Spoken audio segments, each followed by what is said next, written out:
नमस्कार।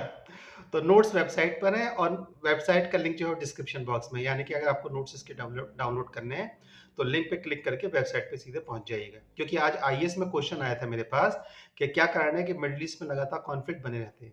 Middle east में अगर कॉन्फ्लिक्ट बने रहते हैं तो बात को समझ लीजिए, अंततः जो सारा खेल है वो पैसे का और पावर का है। जिसके पास पैसा रहता है वो पावर की ओर चलता है। अंततः जो सारा खेल है वो पैसे का और पावर का है। तो कहते हैं कि पावर के शीर्ष पे पहुंचना और पावर को बनाए रखना दोनों अलग खेल हैं। तो यहाँ पे जितनी भी ग्लोबल पावर है वो अपनी सत्ता को यहाँ पे बनाए रखना चाहती है। अंतरराष्ट्रीय कॉन्फ्लिक्ट के कोई भी 5 कारण हो सकते हैं और ये 5 कारण आपको अपने घर के चारों ओर भी मिल जाएंगे, मोहल्ले में ही मिल जाएंगे। पहला कारण होता है सिक्योरिटी का।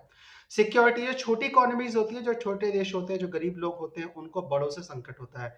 ईरान और मिडिल ईस्ट के जितनी भी छोटी इकोनॉमीज हैं उनको वेस्ट एशिया की इकोनॉमी से सिक्योरिटी इशू ऑलवेज बना रहता है। दूसरा कार्ड निकल के आता है फिर आपके पास इकोनॉमिक इंटरेस्ट का। अगर आप मिडिल ईस्ट की ज्योग्राफी देखेंगे, उसके भूगोल का अध्ययन करेंगे तो आप पाएंगे विश्व का सबसे अधिक संसाधन संपन्न क्षेत्र है, जहां पे आपको बड़ी मात्रा में क्रूड ऑयल और गैस के रिजर्व मिलते हैं। और इसलिए हर एक देश चाहता है कि मेरा यहाँ पे इंटरफेरेंस बना रहे।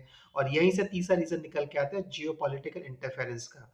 यहाँ पे कन्वेंशनल ऐतिहासिक रूप से अमेरिका का बहुत बड़ा प्रभुत्व रहा है। अब इसको नई इकोनॉमीज चैलेंज करती हैं, जिसमें पहला नाम आता है रूस का और दूसरा नाम आता है चीन का। अब चीन, रूस और अमेरिका तीनों का ट्रायंगल बनता है, जहां पे तीनों एक दूसरे को काउंटर बैलेंस करने के लिए वेस्ट एशिया में अपने इंटरेस्ट को, जियोपॉलिटिकल इंटरेस्ट को यहाँ पे बनाए रखते हैं। और यहाँ पे अमेरिका के जो सबसे बड़े साथी निकल के आते हैं वेस्ट एशिया या मिडिल ईस्ट में, वो निकल के आते हैं इजिप्ट, जॉर्डन और सऊदी अरेबिया। एक समय में ईरान भी हुआ करता था और इराक भी हुआ करता था। ईरान अब नहीं, जब से वहां पे इस्लामिक रेवोल्यूशन हो गया है। तीसरा फैक्टर जो निकल के आता है वो निकल के आता है डोमिनेंस का, प्रभुत्व का। अब आप देखिए पूरा का पूरा क्षेत्र जो है ये इस्लामिक बेल्ट है, पूरी की पूरी।